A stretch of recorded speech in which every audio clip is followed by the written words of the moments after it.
सभी लोग नोट कर ले, सर आ रहे हैं।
पूरा थोड़ा और आँची करो।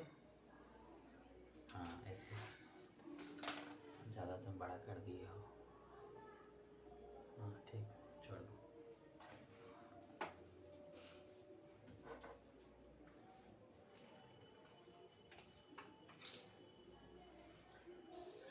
Good morning my dear students, शुभ प्रभात। आप सब कैसे हो? सारे बच्चे लाइव आ गए हैं। How are you my child? Reply दो। आप लोग कमेंट कर सकते हो कि सर मैं अच्छा हूँ। मैं अक्सर आपको डांटता रहता हूँ कि आप लोग कमेंट क्यों नहीं करते हैं। तो चलिए भाई कमेंट कीजिए आप लोग। आप सब कैसे हो? बच्चे कमेंट कर रहे हैं। चलिए मेरे सारे बच्चे बहुत अच्छे हैं, वेरी गुड। तो प्यारे बच्चों, आपको पता होगा कि हम लोग अभी अपना ग्रामर टॉपिक पढ़ रहे हैं। आज ग्रामर का लास्ट हो जाएगा आपका। कल हम लोगों ने इसी टॉपिक को जो आज पढ़ने वाले हैं, जिसका नाम है रस, उसको हम लोगों ने पढ़ा था। रस का बेसिक जाना था हम लोगों ने, रस कितने प्रकार के होते हैं ये जाना था हम लोगों ने, और रस के कितने स्थायी भाव होते हैं ये भी जाना था हमने। ठीक है ना? चलिए आपका टेस्ट है, अभी बताना है आपको कि घृणा है ना, घृणा जो स्थायी भाव है वो किस रस का स्थायी भाव है। सारे बच्चे कमेंट करेंगे फटाफट। घृणा जो स्थायी भाव है वो किस रस का अस्थाई भाव है, जल्दी बताइए। फटाफट बताना है आपको, जल्दी जल्दी एकदम फटाफट बताइए। कमेंट किया बच्चों ने? किसने? पीयूष। पीयूष ने बिल्कुल सही उत्तर दिया है। घृणा जो स्थायी भाव है वह किस रस का स्थायी भाव है? विभत्स। देखिए लिखा है ना यहाँ पर, विभत्स। ठीक है ना? तो सारे बच्चे लाइव आ चुके हैं। तो आज हम लोग क्या पढ़ेंगे बच्चों, बताओ? 11 रस के बारे में। 11 रस, 11। जी हाँ। तो कल हम लोगों ने 11 रस याद किया था। आज हम लोग उसी 11 रस के स्थायी भावों को और रसों को बहुत अच्छे से संक्षेप में एक एक करके हम लोग समझेंगे। तो आइए सबसे पहले हम लोग आते हैं यहाँ पर। तो हमारा पहला जो रस है वो है श्रृंगार। कौन सा रस है बताइए? श्रृंगार रस है हमारा। देखिए यहाँ पर लिखा है ना श्रृंगार। तो श्रृंगार रस जो है वो 2 प्रकार के कॉपी में वहां पर कि श्रृंगार रस के 2 प्रकार होते हैं। पहला है संयोग श्रृंगार रस, ठीक है ना। पहला कौन सा है? संयोग श्रृंगार रस। और दूसरा कौन सा है? वियोग श्रृंगार रस, ठीक है ना। रस श्रृंगार रस से कितने प्रकार होते हैं? 2 प्रकार। पहला कौन सा है? संयोग श्रृंगार रस और दूसरा कौन सा है? वियोग श्रृंगार रस। मेरे पास जगह नहीं यहाँ पे, वरना मैं लिख देता, ठीक है ना। तो श्रृंगार रस में 2 भाव हो जाते हैं, एक संयोग का भाव और एक वियोग का भाव हो जाता है। लेकिन परीक्षा में अगर क्वेश्चन आ गया आपका कि संयोग श्रृंगार रस का अस्थाई भाव क्या होता है, तो क्या लिखेंगे आप? रति लिखेंगे। या प्रश्न ये आ जाएगा कि वियोग श्रृंगार रस का अस्थाई भाव क्या होता है, तो उसका भी क्या लिखेंगे आप? रति लिखेंगे, ठीक है ना। 3 तरीके से प्रश्न आ सकता है आपका कि श्रृंगार रस का स्थायी भाव क्या है, वियोग श्रृंगार रस का स्थायी भाव क्या है, संयोग श्रृंगार रस का स्थायी भाव क्या है, तो आप क्या लिखेंगे? रति, ठीक है ना। तीनों रस श्रृंगार, संयोग और वियोग श्रृंगार रस का एक ही अस्थायी भाव होगा, जिसका नाम क्या है? रति। तो आइए पहले हम लोग जानते हैं कि श्रृंगार रस किसे कहते हैं, ठीक है ना। अब यहाँ देखिए दिया हुआ है प्रेमी तथा प्रेमिका के मिलन तथा विरह का वर्णन, है ना। जहां कविता में, ध्यान से सुनेंगे आप, मैंने कल ही बताया था आपको कि रस का प्रयोग मुख्यतः कहाँ होता है? कहाँ होता है बताइए? कविता में होता है, काव्य की पंक्तियों में होता है, ठीक है ना। तो और कभी कभी नाटक में भी होता है, लेकिन मुख्यतः मुख्य रूप से श्रृंगार रस का प्रयोग जो होता है, या रसों का जितना भी रस है उन सब का प्रयोग कहाँ होता है? कविताओं में किया जाता है। तो पहला रस हमारा श्रृंगार है। तो श्रृंगार रस किसे कहते हैं? देखिए लिखा है, जहां कविता की पंक्ति में, आप लिख सकते हैं डिफिनेशन को, या आप स्क्रीनशॉट ले लीजिए, ज्यादा बेटर रहेगा, और आप आराम से घर पर लिखिएगा इसको, ठीक है ना, जो मैं कहूंगा। तो जहां कविता की पंक्ति में प्रेमी तथा प्रेमिका के मिलन तथा विरह का वर्णन हो, है ना, प्रेमी तथा प्रेमिका के बीच मिलन और विरह यानी विछुड़न, है ना, मिलन और विरह दोनों का वर्णन हो, वहां कौन सा रस होता है? श्रृंगार रस होता है ना। तो मिलन का वर्णन किस रस में होता है? श्रृंगार, संयोग श्रृंगार रस में, ठीक है ना। मिलन का वर्णन किस रस में होता है? संयोग श्रृंगार रस में। और विरह का वर्णन किस में होता है? वियोग श्रृंगार रस में, ठीक है ना। तो यहाँ 2 तरह के भाव आते हैं, पहला है मिलन और दूसरा क्या है? विरह का वर्णन। तो श्रृंगार रस का हम लोगों ने कविताएं पढ़ रखी हैं, आपको पता है ना। पहली जो कविता हमारा सूरदास का पद, उसमें श्रृंगार रस का प्रयोग किया गया है, जिसमें गोपियों की विरह वेदना का वर्णन है। वो कहती हैं क्या बताइए कि सूरदास अबला हम भोरी गुर चाटी जो पागी, है ना। हे सूरदास जी जो है गोपियों के माध्यम से कहते हैं कि हे उद्धव जी, हम तो निर्बल चींटी के समान है ना, जो कृष्ण रूपी गुड़ से जो है चिपकी रहना चाहती है। तो इसमें उनकी पीड़ा का वर्णन है कि वो अपने आप को प्रेम में इतना कमजोर कर चुकी हैं कि वो कृष्ण के समीप ना चाहते हुए चली जाती है। जैसे गुड़ के समीप कौन चली आती है? चींटी चली आती है। तो वहां पर संयोग नहीं बल्कि वियोग श्रृंगार का वर्णन किया गया है। संयोग श्रृंगार का वर्णन किया जाता है, कई कविताएं ऐसी बनी हुई हैं आपकी, जो आपकी किताब में लिखी हुई हैं। बहुत सारी कविताएं ऐसे मैं पढ़ के सुनाता हूँ। देखिए आप यहाँ पर, मेरे पास किताब है, आपके पास है या नहीं मुझे नहीं पता, लेकिन मेरे पास तो है। देखिए यहाँ पर लिखा है, हाँ, इसमें भी देखिए अधिकतर जो है संयोग श्रृंगार रस, इसमें वियोग श्रृंगार रस, संयोग। देखिए, मैं निज आलिंद में खड़ी थी सखी, एक रात रिमझिम बूंदे पड़ती थी, घटा छाई थी, गमक रही थी केतकी की गंध चारों ओर, झिल्ली झनकार यही मेरे मन भाई थी। करने लगी मैं अनुकरण स्वनुपुरों से, चला थी चमकी घनाली गहराई थी। चौक देखा मैंने चुप कोने में, खड़े थे प्रिय माई मुख लज्जा उसी छाती में छिपाई थी। तो यहाँ पर जो है संयोग श्रृंगार रस यानी मिलन का वर्णन है। प्रेमी प्रेमिका के बीच जो प्रेम भरी बातें होती हैं उसमें जो है संयोग श्रृंगार रस होता है, उसमें मिलन का वर्णन होता है।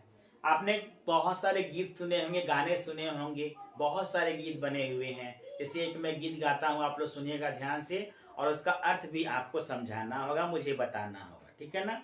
इसमें गीत सुनिएगा। मोही पन घट पे नंद लाल छेड़ गयो रे, मोही पन घट पे, है ना। मोह यानी मुझे कौन छेड़ गया, नंदलाल। कहाँ छेड़ गया, पनघट पर आकर, नदी के किनारे आके।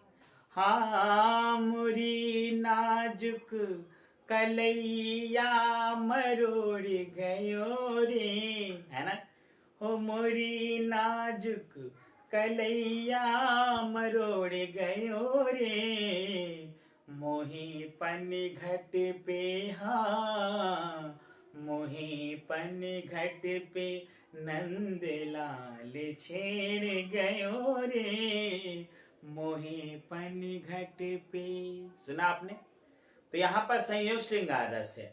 यहाँ एक प्रेमिका है, एक नायिका है, जिसका प्रेमी आता है, और प्रेमी यहाँ कौन है, स्वयं नंदलाल यानी कृष्ण जी हैं, ठीक है ना। वो आते हैं और गोपियों को या राधा को जो है आकर जो है नदी किनारे आकर उनको छेड़ते हैं, उनकी गगरी को भी फोड़ देते हैं।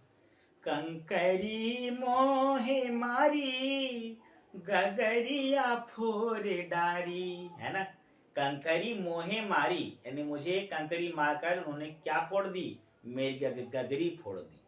कंकरी मोहे मारी गगरिया फोड़ डारी, हाँ सारी हो मोरी सारी अनारी भिगोए गयो रे, मोरी सारी यानी मेरी साड़ी, पूरी की पूरी साड़ी भिगो दिया, किसने, वही नंदलाल ने। तो देखा आपने कैसे यहाँ पर एक प्रेमिका को प्रेमी छेड़ता है।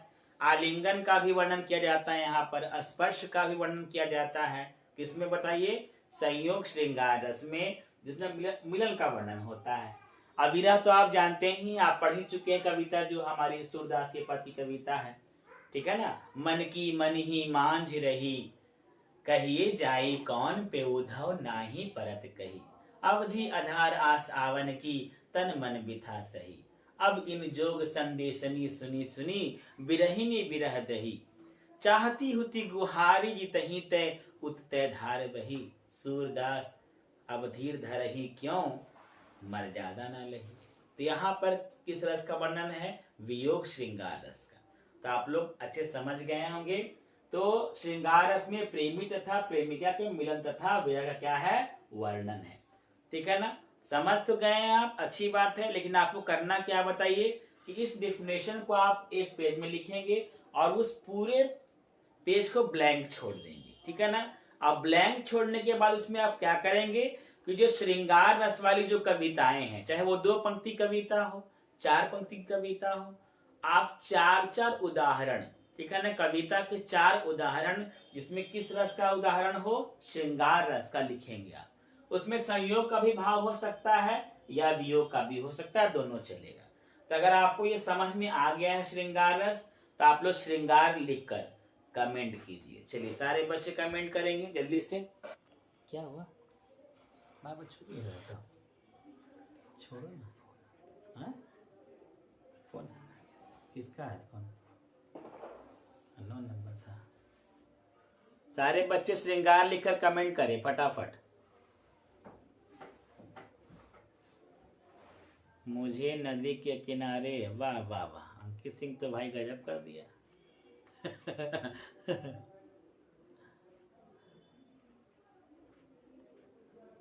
ठीक है फटाफट, विपिन को समझ में आ गया, वाह वाह विपिन भाई गजब कर रहा है। तो नहीं पढ़ेंगे बेटा आपको समझ में नहीं आने वाला, मैं बता दे रहा हूं। विपिन, आकाश, पीयूष मयंक, सचिन, आलोक, राजीव, पार्थयश, मनोज केसरी, अरुण, अमन, सुजल, रवि, सचिन कुमार, कृष, अभिषेक, अभी, रितेश। चलिए ठीक है, बहुत अच्छी बात है। अब हम लोग आगे आते हैं। तो ये हम लोगों ने श्रृंगार समझ लिया है। अब मैं इसको मिटाने वाला हूं, ठीक है ना, क्योंकि ये फालतू रहेगा, यहाँ पर आपको डिस्टर्ब करता रहेगा।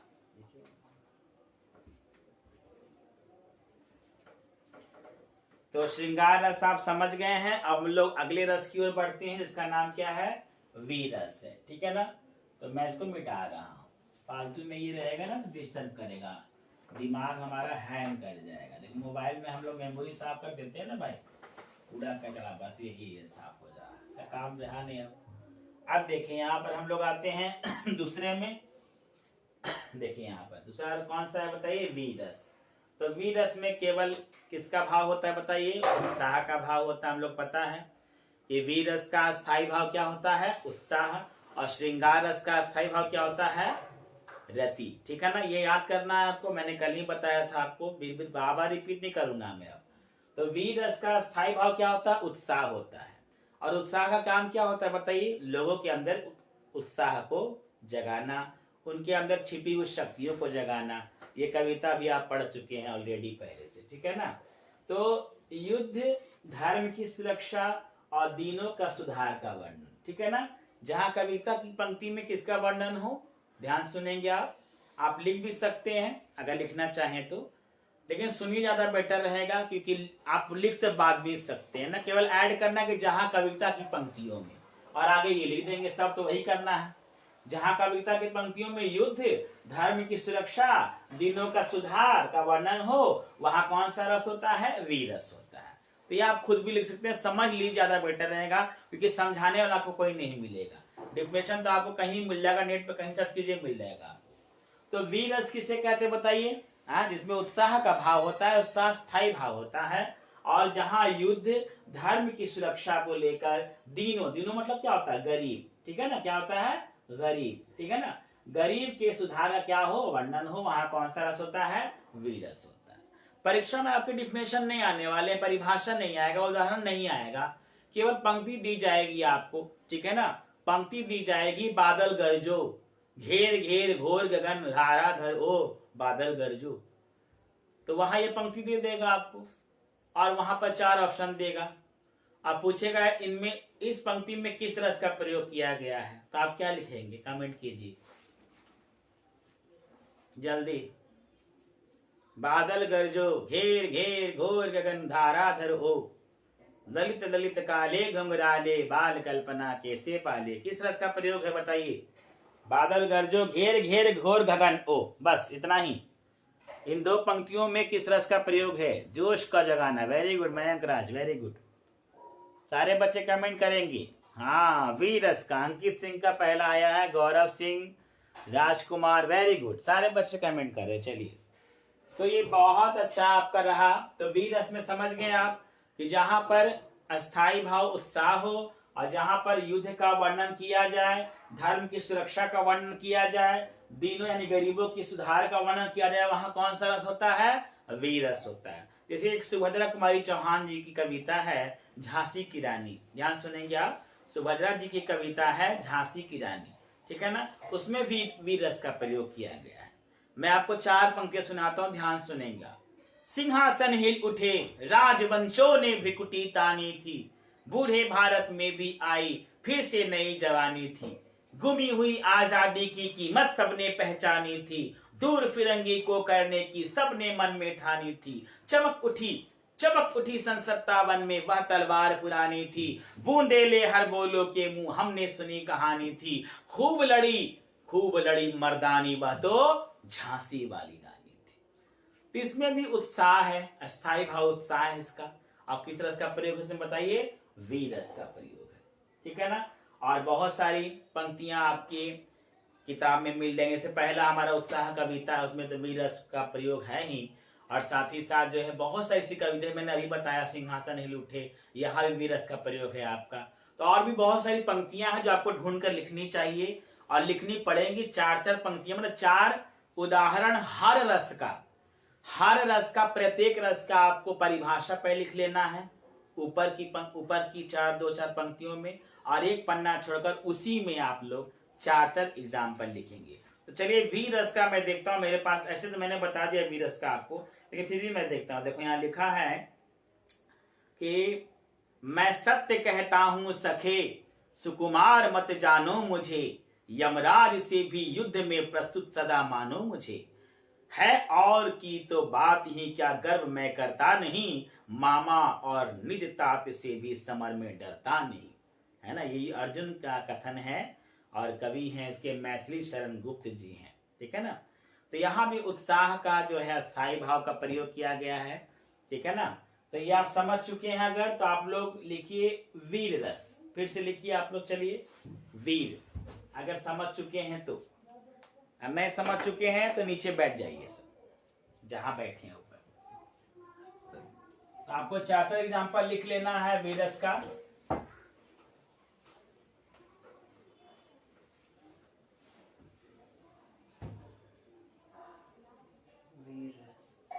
ठीक है, ठीक है।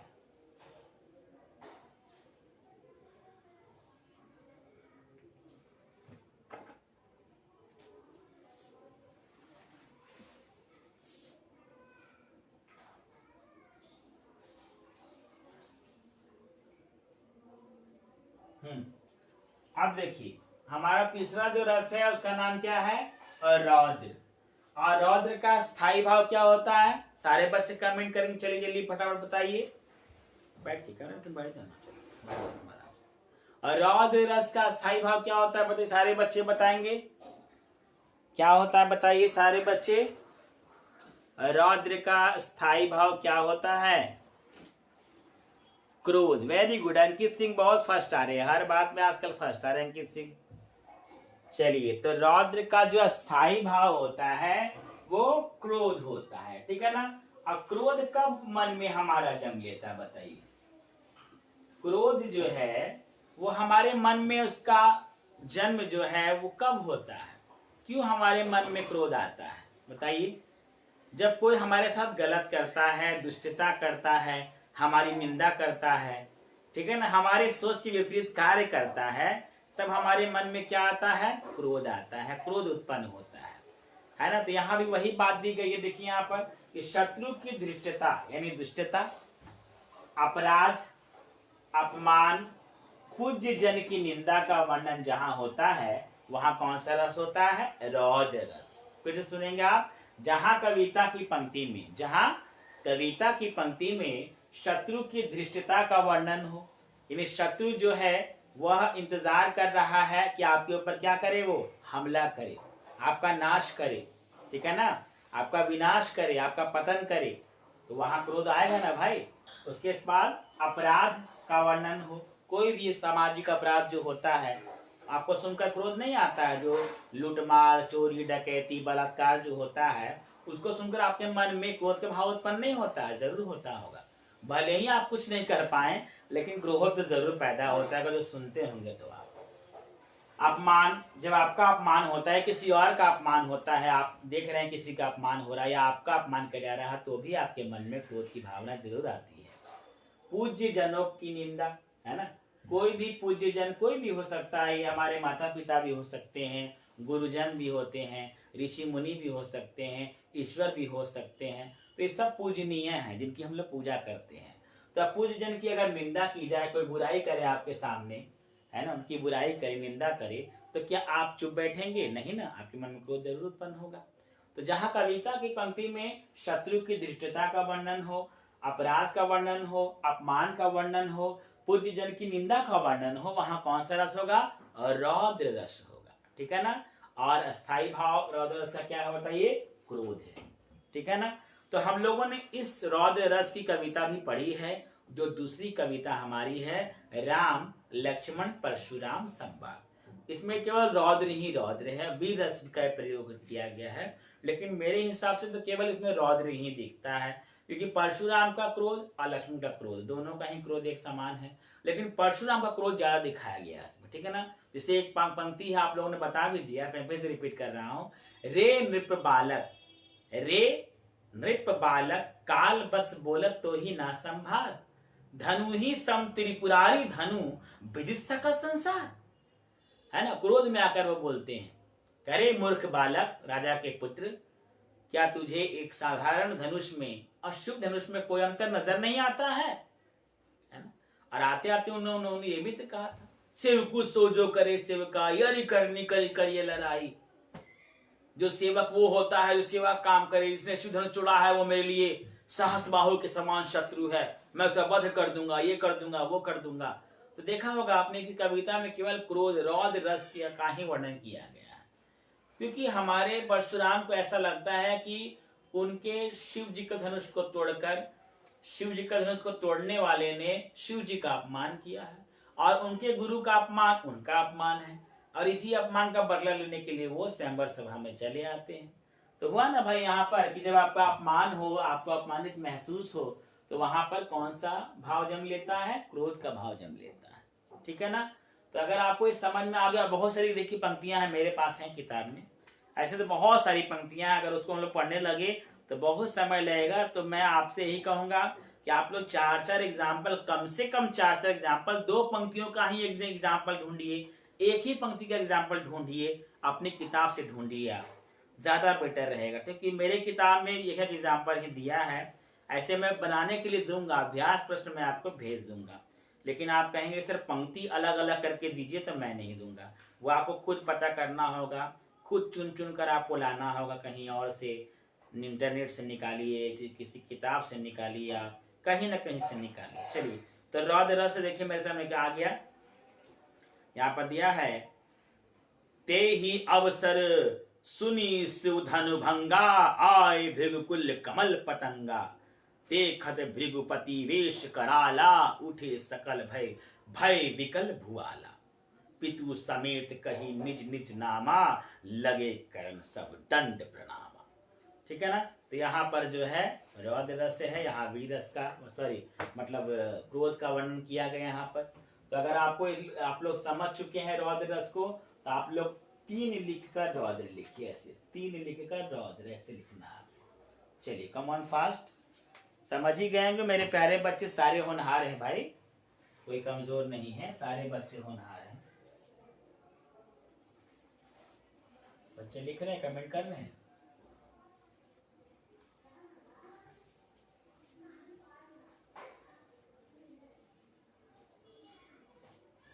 अब मैं मिटाऊंगा नहीं, क्योंकि मिटाने से जो है ये खराब हो जा रहा है, इसीलिए मैं मिटाऊंगा नहीं अब उसको।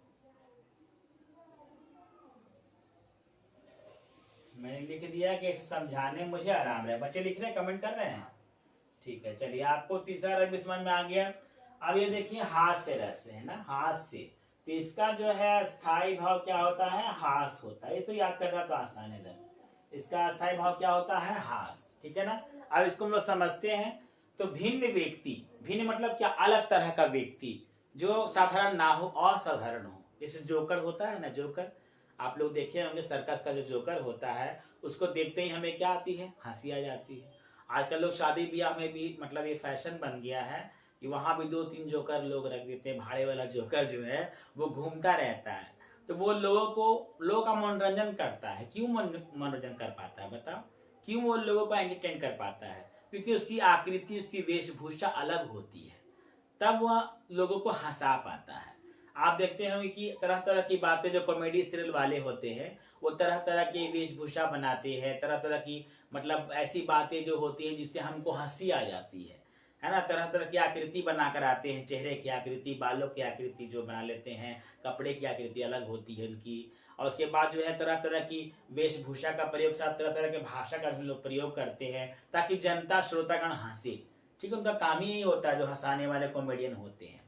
तो यहाँ भी वही बात है कि भिन्न व्यक्ति को देखकर, भिन्न वस्तु को देखकर, भिन्न मतलब क्या? अलग, असाधारण, ठीक है ना। भिन्न आकृति को देखकर और भिन्न वेशभूषा को देखकर जो हमारे मन में जो हास्य का भाव उत्पन्न होता है, उसे क्या कहते हैं हम लोग? हास्य रस कहते हैं।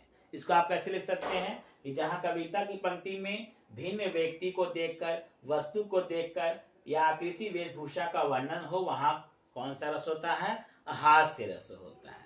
ठीक है ना। तो हास्य रस का कोई उदाहरण हमारी कविता मतलब हमारी किताब में शायद नहीं है, तो उसको आपको खुद ही लिखना होगा। जैसे कि मैं अपने मन से ऐसे कहता हूं कि जैसे कि मोटू सेठ सड़क पर लेट, गाड़ी आया फट गया पेट, गाड़ी का नंबर 28 है ना। मोटू सेठ सड़क पर लेट, गाड़ी आई फट गया पेट, है ना, गाड़ी का नंबर 28।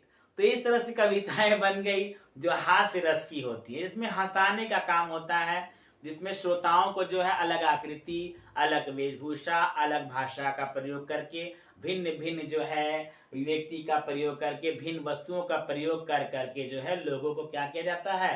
हंसाया जाता है। वहां कौन सा रस होता है? हास्य रस होता है। तो वो कविता की पंक्ति जब आप देखेंगे तो खुद समझ जाएंगे। चलिए मैं यहाँ उदाहरण देता हूँ। ऐसे आप लोग खुद से भी लिख सकते हैं, खुद आप लोग कवि बन जाइए। मेरे हिसाब से तो आपको खुद ही कविता लिखनी चाहिए, किसी की कॉपी क्यों करना? बताओ। मैंने कई बच्चों को जब पढ़ाया है रस, तो उन्होंने बहुत सारी ऐसी कविताएं लिखी हैं जो उन्होंने खुद ही लिखी, खुद की उनकी स्वरचित कविताएं रही। तो मुझे बहुत खुशी मिलती थी उस वक्त। लेकिन अभी तो हम लोग इस लॉकडाउन में जो फंसे हुए हैं, जो वायरस में, इस कारण से बच्चों को थोड़ा नुकसान हो रहा है। लेकिन कोई बात नहीं है, आप घर पे चाहें तो आप कर सकते। देखिए यहाँ पर एग्जाम्पल दिया हुआ है, मेरे हिसाब से उतना खास एग्जाम्पल नहीं है ये, लेकिन फिर भी मैं पढ़ देता हूँ। कारीगर कोऊ करामत कै बनाई लायो, दिनहो दाम थोरो जाई नहीं सबु रई। रायजू ने रामजू रजाई दिन ही राजी हकै, शहर में ठौर ठौर सोहरत भई है। बेनी कभी पाई कै अघाई रहे घड़ी द्वय के, कहत न बने कछु ऐसी मति ठही है। सांस लेत उड़गो उपल्ला और भितल्ला सभे, दिन द्वय के बाती हेत रुई रही जाई है। तो यहाँ पर ऐसा तो कुछ मुझे लग नहीं रहा था। आप लोग क्या करेंगे कि छोटी छोटी पंक्तियों वाला जो मतलब कविता है, जो कविताएं छोटी पंक्तियों वाली, 2 पंक्ति 3 पंक्ति, वो ही सब लिखिएगा। ज्यादा लंबा लंबा कविता भी एग्जाम में नहीं पूछेगा आपको, ठीक है ना। तो हास्य रस का एग्जाम्पल आप लोग 4 एग्जाम्पल लिख लेंगे। अगला रस है हमारा, क्या बताइए? करुण रस है, ठीक है ना। अब देखिए कभी कभी क्या होता है कि बच्चे इस करुण रस में, ध्यान से देंगे आप, करुण रस, ठीक है ना, करुण तथा ये वियोग श्रृंगार रस, ठीक है ना, करुण तथा वियोग श्रृंगार रस। तो इनमें जो है बच्चे कंफ्यूज हो जाते हैं। इन दोनों में कोई समानता है ही नहीं, ये दोनों असमान है ना। करुण रस का स्थायी भाव क्या होता है बताइए? पहले शोक होता है, और यहाँ जो वियोग श्रृंगार रस है उसका भाव क्या होता है? स्थायी भाव रति। इसका क्या होता है? शोक, है ना। तो यहाँ पर जो होता है वियोग श्रृंगार रस, इसमें केवल, ध्यान सुनेंगे आप, वियोग श्रृंगार रस में केवल और केवल प्रेमी प्रेमिका की बातें होती है। प्रेमी और प्रेमिका जब आपस से बिछड़ जाते हैं, अलग दूर होकर रहते हैं, विरह में जीते हैं, तो वहां पर वियोग श्रृंगार रस होता है। लेकिन यहाँ जो शोक की बात की गई, इस करुण रस की बात की गई है, यहाँ सबकी बात की जा रही है। यहाँ देखिए लिखा है यहाँ पर कि किसी वस्तु, व्यक्ति, प्रियजन की पीड़ा और मृत्यु का वर्णन से जो मन में जो शोक का भाव उत्पन्न होता है, उसे ही क्या कहते हैं हम लोग? करुण रस कहते हैं। चलिए मिटा देता हूं, क्योंकि बिना मिटाए काम नहीं चलेगा, आप लोग कंफ्यूज हो जाओगे। चलिए हाथ से मिटाता हूं, क्योंकि मैं कपड़े से मिटा रहा हूं तो पूरा ही मिट जा रहा है। मैं हाथ का प्रयोग कर लेता हूं।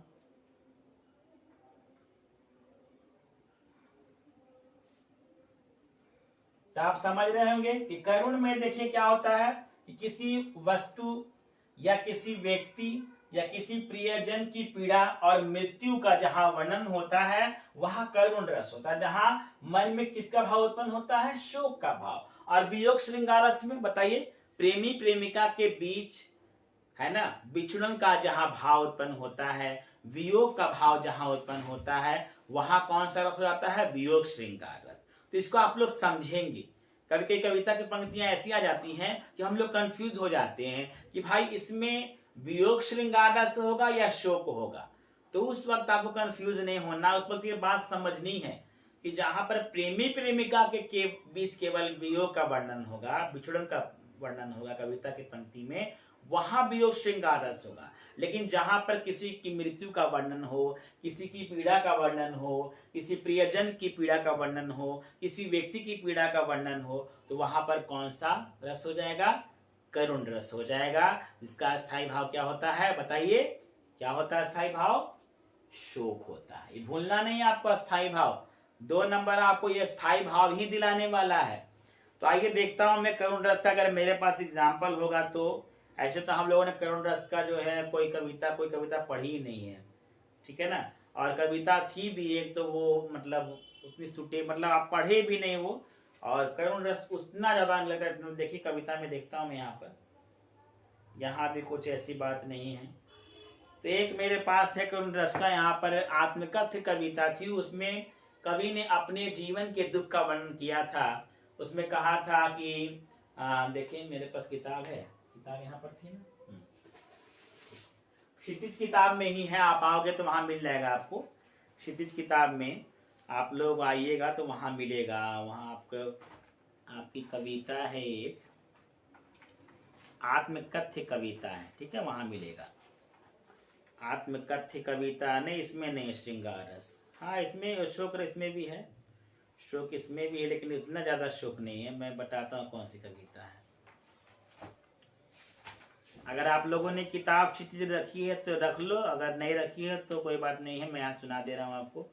उस कविता का नाम है, आपको नहीं पढ़नी है, वो खत्म हो गया।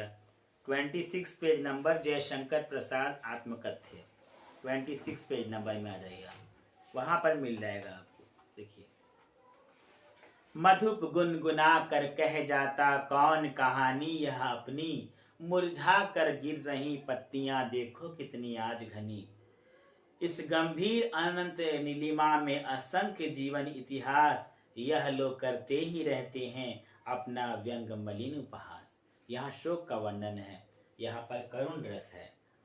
तब भी कहते हो कह डालो दुर्बलता अपनी बीती, तुम सुनकर सुख पाओगे देखोगे यह गागर रीति।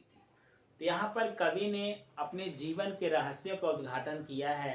उनके जीवन में जो पीड़ा है, जो दुख है, उसका उन्होंने इस कविता में वर्णन किया है। उनके साथ जो जीवन में जो विडंबनाएं हुई हैं उसका वर्णन उन्होंने किया है। तो यहाँ इस हिसाब से ये जो कविता है ये किस रस का एग्जाम्पल हो जाएगी? बताइए, करुण रस का। इसका स्थायी भाव क्या होता है? शोक हो जाता है। और ये तो मैंने बता ही दिया, तो आप लोग कंफ्यूज मत होना, ये ठीक है ना, कि भाई इसका क्या होगा उसका क्या होगा। मैं बता चुका हूँ आपको, उससे ज्यादा नहीं बता सकता हूँ। तो चलिए आगे बढ़ते हैं हम लोग। आप लोग समझ रहे हैं ना? अगर समझ रहे लिखिए यस सर आई अंडरस्टैंड। चलिए लिखिए फटाफट सारे बच्चे। अगर समझ रहे हैं आप तो लिखिए sir yes sir I am understand and understood, जो भी लिखना है आपको लिखिए। कितने बच्चे लाएंगे अभी? 30 बच्चे। बताओ ये तो कैसे चलेगा? ऐसे तो नहीं चलेगा भैया।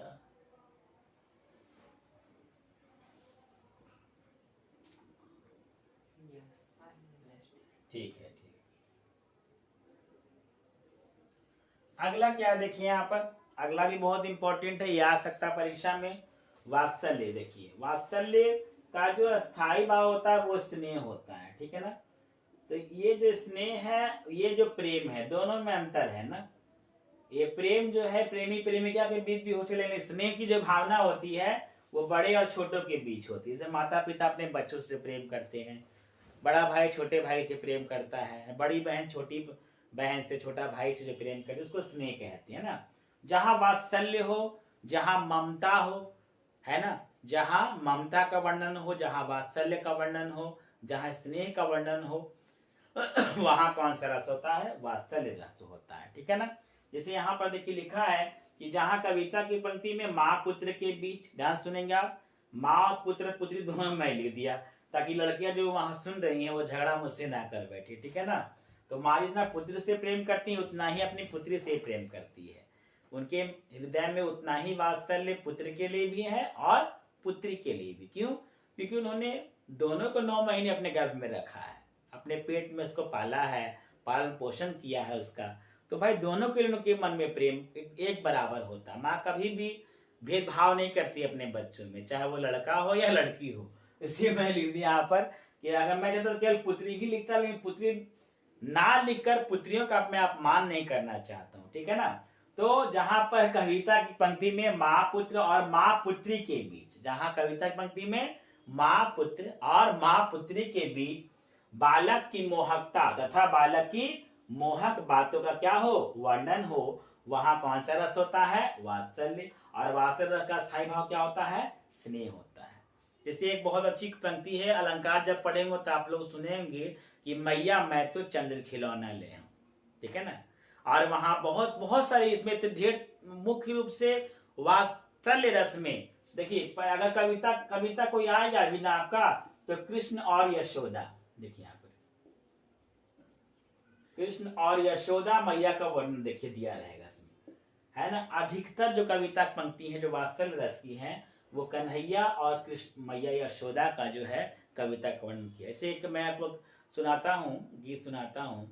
मैया मोरी मैया, मैया मोरी मैया, कहते हैं देखो कन्हैया, ओ मैया मोरी मैं नहीं माखन खायो, मैया मोरी मैं नहीं माखन खायो, मैं नहीं माखन खायो, मैया मोरी मैं नहीं माखन खायो। तो देखा आपने कैसे इसमें माँ और पुत्र के बीच जो है उनके प्रेम को, आपसी प्रेम को दिखाया जा रहा है। और हम लोगों ने कविताएं पढ़ी थी, इसका नाम क्या था बताइए, कन्यादान, है ना। उसमें भी वात्सल्य रस का जो है उदाहरण है। वहां पर माँ पुत्र नहीं बल्कि माँ और पुत्री के बीच का वर्णन है, देखा होगा आपने। उनके बीच जो स्नेह है उसको दिखाया गया है। ने कहा गया कितना स्वाभाविक था उसका दुख, कितना स्वाभाविक था उसका दुख, लड़की को दान में देते वक्त जैसे वही उसकी अंतिम पूंजी हो। तो यहाँ पर किस रस का वर्णन है बताइए, वात्सल्य रस का वर्णन है, जहाँ माँ के हृदय के प्रेम का वर्णन किया गया है। तो आप लोग समझ चुके होंगे कि वात्सल्य रस किसे कहते हैं, जहाँ कविता की पंक्ति में माँ पुत्र तथा माँ पुत्री तथा बालक की मोहक बातों का वर्णन हो, वहां कौन सा रस होता है, वात्सल्य रस होता है, ठीक है ना प्यारे बच्चों। आप लोग अच्छे से समझो, अगर नहीं समझोगे तो बड़ी समस्या होगी। चलिए मैं ये वीडियो ओपन रखूंगा, आप लोग उसको 2-3 दिन और अच्छे से देख लो, ठीक है ना। ये वीडियो मैं आपको क्लोज नहीं करूंगा, आपके लिए मैं ये कर रहा हूँ ऐसा, ठीक है। आप लोग शेयर मत करना, केवल शेयर करोगे फिर समस्या होगी आपको। तो ये मैं वीडियो क्या करूंगा, छोड़ दूंगा, ताकि आप फिर से इसको एक बार फिर से रिपीट कर ले। जो मैं पढ़ा रहा हूँ इसको आप लोग फिर से रिपीट कर लेंगे, तब आपका कॉन्सेप्ट और अच्छे से क्लियर हो जाएगा, ठीक है ना। अस्थिर जब भी टाइम मिले आपको, 1-2 दिन के अंदर मैं 24 घंटे का समय मैं दे रहा हूँ। 24 घंटे ये वीडियो आपका ओपन रहेगा फेसबुक में आपका, जिसको आप लोग आराम से फिर से पढ़ो।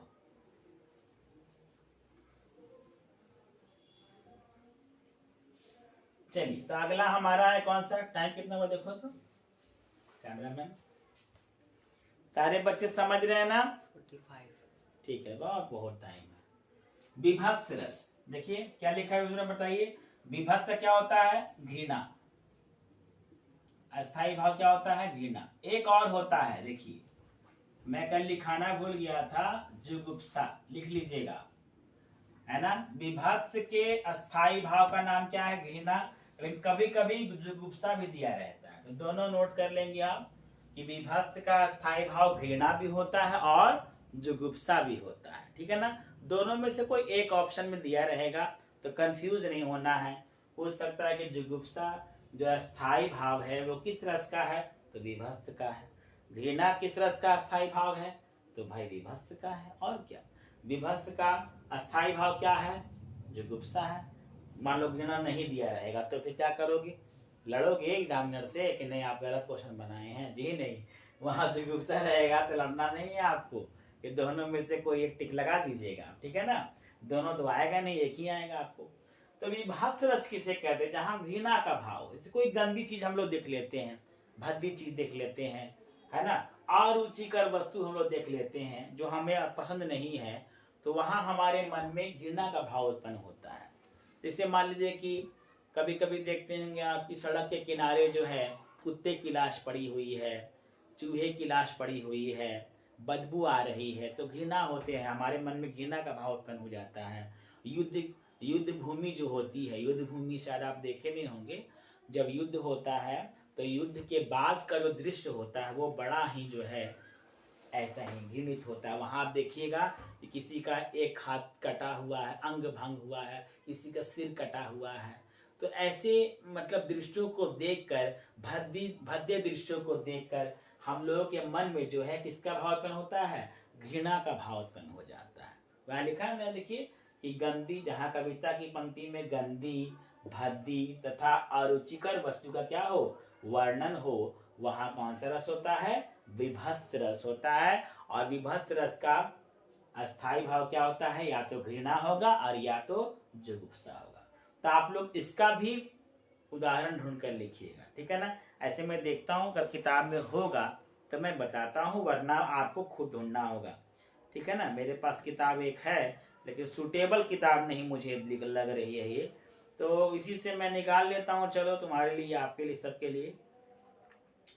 श्रृंगार रस, हास्य रस, करुण रस, रौद्र रस, वीर रस, भयानक रस, विभत्स। हाँ, विभत्स रस देखिए लिखा है पर, देखिए वही मैंने जो कहा है, सिर पर बैठियो काग आंख दो खात निकारत, यानी शव के सिर पर बैठकर कौवा जो है आंखों को खा रहा है। युद्ध भूमि का वर्णन है ये। खींचत जीवहि स्यार अति ही आनंद उर्धारत, गिद्ध झांगी जांघी को खोदी खोदी के मांस उपारत। गिद्ध लोग क्या करते हैं, जो शव पड़े होते हैं युद्ध भूमि में, उनकी जांघों को जो है खोद खोद के मांसों को निकालते हैं। घृणा का भाव नहीं आ रहा आपके मन में, जरूर रहता होगा। स्वान आंगुरिन काटी काटी के खात बिदारत, स्वान जो बगुले होते हैं वो अंगुलियों को काट काट के खा रहे हैं। युद्ध भूमि का वर्णन है यहाँ पर, ठीक है ना। तो यहाँ पर जो है घृणा का भाव है, और घृणा का जहाँ भाव होगा वहां क्या होगा बताइए, विभत्स रस होगा। तो चलिए हम लोग आगे बढ़ते हैं। इसका भी आप लोग 4 एग्जाम्पल, सारे रस का 11 रस है, तो 11 रस है ना भाई, तो कितने उदाहरण है, 11 4 जा 44। देखिए तो 44 उदाहरण आपको लिख लेना है। अगर आप नहीं लिखेंगे बेटा तो आप पछताएंगे, मेरा कुछ नहीं जाने वाला है, ये ध्यान रखिएगा। अब किसी का कुछ नहीं जाएगा, आप नहीं पढ़ेंगे नुकसान आपका होगा, न टीचर का नुकसान है बेटा, ना माँ बाप का नुकसान है। बेचारे माँ बाप क्या करेंगे, वो तो निस्वार्थ भाव से आपकी सेवा में लगे हुए हैं, आपकी देखभाल कर रहे हैं, लेकिन आपका भी तो कर्तव्य बनता है ना कि उनके बुढ़ापे की लाठी को आप मजबूत करें, क्योंकि आप ही तो उनके बुढ़ापे की लाठी हैं। तो आप अगर ढंग से नहीं पढ़ेंगे लिखेंगे तो फिर माँ बाप के बुढ़ापे की लाठी कमजोर हो जाएगी, ठीक है ना। जैसे मेरे भी बच्चे हैं, 3 बच्चे हैं, तो अगर वो नहीं पढ़ेंगे तो वो मेरे बुढ़ापे की लाठी हैं, कमजोर हो जाएंगे। तो आप लोग प्रयास कीजिए कि माँ बाप का जो पैसा है, धन है, दौलत है, परिश्रम, इसको बर्बाद ना जाने दें, बल्कि उसको उपयोग में लाए, ठीक है। तो आप लोग कम से कम 4 एग्जाम्पल जरूर लिखिए। आइए हम लोग आगे आते हैं भयानक रस पे।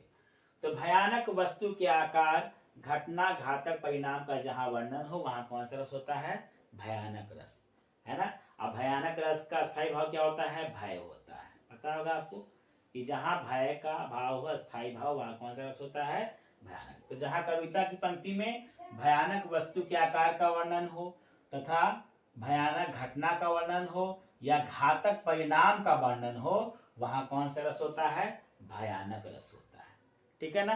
तो इसका एग्जाम्पल भी आपको ढूंढ लेना है कि कहां पर ऐसा भाव निकल रहा है।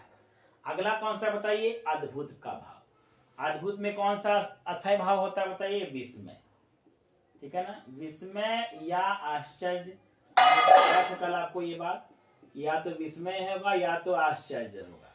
किस रस में बताइए, अद्भुत रस में, ठीक है ना। तो अद्भुत रस में क्या देखिए, किसी अद्भुत, है ना, या असाधारण, दोनों का अर्थ एक ही है कि जहां कविता की पंक्ति में किसी अद्भुत या असाधारण व्यक्ति या वस्तु या घटना का वर्णन। देखिए ध्यान सुनिए, जहां किसी कविता की पंक्ति में किसी अद्भुत या असाधारण व्यक्ति या वस्तु या घटना क्या हो, वर्णन हो, वहां कौन सा रस होता है, अद्भुत रस होता है। अद्भुत रस का जो है अस्थायी भाव क्या होता है, या तो विस्मय होगा या तो आश्चर्य होगा, इससे ज्यादा नहीं देता है, ये 2 ही देता है। तो आप लोग जरूर याद रखिएगा। भक्ति रस देखिए, ये दोनों में कंफ्यूजन बच्चों का कभी कभी हो जाता है। तो भक्ति और शांत एक जैसा दिखने में लगता है, लेकिन दोनों अलग अलग है। अलग अलग कैसे देखिए यहाँ पर, भक्ति में क्या होता है कि भक्त द्वारा ईश्वर का सानिध्य प्राप्ति का वर्णन होता है। जैसे रसखान जी की कविता आपने देखी होगी और पढ़ी भी होगी क्लास में आपने, उसमें लिखा है, मानुष हो तो वही रसखानी, बसो ब्रज गोकुल गांव के ग्वारन, पक्षी हो यानी खग हो तो बसेरो करो, मिली कालिंदी कुल कदम की डारन, जो पशु हो तो कहाँ बस मेरो, चरो नित्यानंद की धेनु मंझारन। तो यहाँ पर देखते हो कि इसमें उन्होंने बताया है कि उनका हर जन्म अगर कहीं भी किसी रूप में जन्म हो तो वो ब्रज में ही जन्म लेना चाहते हैं और कृष्ण के साप समीप, यानी कृष्ण ने जहां जन्म लिया, जहां लीलाएं रची, वहीं पर रहना चाहते, यानी वो अपने ईश्वर के समीप यानी सानिध्य प्राप्त करना चाहते हैं उनका। तो यहाँ भक्ति रस में ही होता है, जहां भक्त द्वारा ईश्वर का सानिध्य प्राप्त करने का यानी ईश्वर के समीप रहने का क्या हो, वर्णन हो, वहां कौन सा रस होता है, भक्ति। और इसका बताइए क्या होता है, उत्साह, मतलब सॉरी, इसका आपको स्थायी भाव क्या होता है बताइए, देव विषयक रति। भक्ति का अर्थ क्या होता है, स्थायी भाव, भक्ति मतलब देव, देव से रिलेटेड है तो याद हो जाएगा देव विषयक रति। तो ये अस्थायी भाव है आपका, ठीक है ना। जैसे बहुत सारा एग्जाम्पल है इसमें, और भी मैंने ये तो बता ही दिया। और ये मीरा जी का जो पद है कि पायो जी मैंने राम रतन धन पायो, वस्तु अमोलक दी मेरे सतगुरु, वस्तु अमोलक दी मेरे सतगुरु, कर कृपा अपनायो, पायो जी मैंने राम रतन धन पायो। तो इसमें कौन सा रस है बताइए, भक्ति रस है। और भक्ति रस का जो है अस्थायी भाव क्या होता है, देव विषय। शांत रस भी मिलता जुलता है, लेकिन ध्यान से देखिए यहाँ पर, देखिए यहाँ क्या दिया हुआ कि मोक्ष तथा ईश्वर प्राप्ति से प्राप्त होने वाले आनंद को क्या कहते हैं हम लोग, शांत रस। जब हमारी आत्मा का मिलन परमात्मा से होता है तो उसमें जो आनंद की प्राप्ति होती है ना, उसे ही क्या कहते हैं हम लोग, शांत रस कहते हैं। यानी जब भक्त का जो मन है वो जब शांत हो जाता है, ईश्वर को प्राप्त करके शांत हो, चाहे मोक्ष यानी मुक्ति को प्राप्त करके जो मन शांत होता है, उसे ही क्या कहते हैं हम लोग, शांत रस। मतलब जो आनंद उसको मिलता है, लिखा ना, जहां कविता की पंक्ति में मोक्ष या ईश्वर प्राप्ति से प्राप्त होने वाले आनंद का वर्णन हो, वहां कौन सा रस होता है, शांत रस होता है। तो जहां पर भक्त को ऐसा प्रतीत होता है कि उसके ईश्वर उसे मिल गए हैं या उसे मुक्ति की प्राप्ति हो गई है और उसके मन में अगर वो आनंद की प्राप्ति हो जाती है, तो वहां कौन सा रस होगा, शांत रस। और शांत रस का स्थायी भाव क्या होता है बताइए, निर्वेद। तो देखा आपने, तो इस तरह से हम लोगों ने 11 रस कंप्लीट कर लिया। और आपका काम है आज बताइए क्या, 11 रसों का जो है 4 एग्जाम्पल आपको लिख लेना है बेटा, ठीक है ना। कहीं से भी ढूंढिए, मिल जाएगा, इंटरनेट से तो इजीली मिल जाएगा। गूगल जाइए ना, आप वहां टाइप कीजिए, चाहे बोलिए वॉइस मैसेज में कि भाई मुझे भक्ति रस का एग्जाम्पल दो, तो वो तुरंत दे देगा तुम्हें। भयानक रस का एग्जाम्पल दो, दे देगा तुरंत। अद्भुत रस का एग्जाम्पल दो, दे देगा तुरंत। सब कुछ दे देगा तुम्हें, ठीक है ना। जो बोलोगे वो देगा वहां गूगल तुमको। केवल पैसा नहीं देगा तुमको, पैसा भी तुम कमा सकते हो गूगल से, ठीक है ना। वो मैं बाद में बताऊँ कैसे कमा, अभी पढ़ाई करो तुम लोग, ठीक है ना। तो आज के लिए इतना ही। कल भर आपकी छुट्टी रहेगी और परसों यानी संडे से हम लोग नया बैच शुरू कर रहे हैं। उसमें पुराने बच्चे ही पढ़ेंगे, क्योंकि पुराने बच्चों ने कृतिका भी नहीं पढ़ी है। तो मैं जो नया बैच शुरू करने वाला हूँ उसमें कृतिका की शुरुआत में करूंगा। कृतिका से ही नया बैच शुरू होने वाला है, ठीक है ना। और पुराने बच्चे भी कृतिका पढ़ेंगे, ठीक है ना। तो आप लोगों से मैं ये सहयोग चाहूंगा कि आप लोग जल्द से जल्द नए बैच में भी ऐड हो जाइए, जो पुराने बच्चे हैं, और दूसरों को भी ऐड करवाइए, ठीक है। आज के लिए इतना ही, धन्यवाद, शुभ रात्रि, गुड नाइट, शब्बा।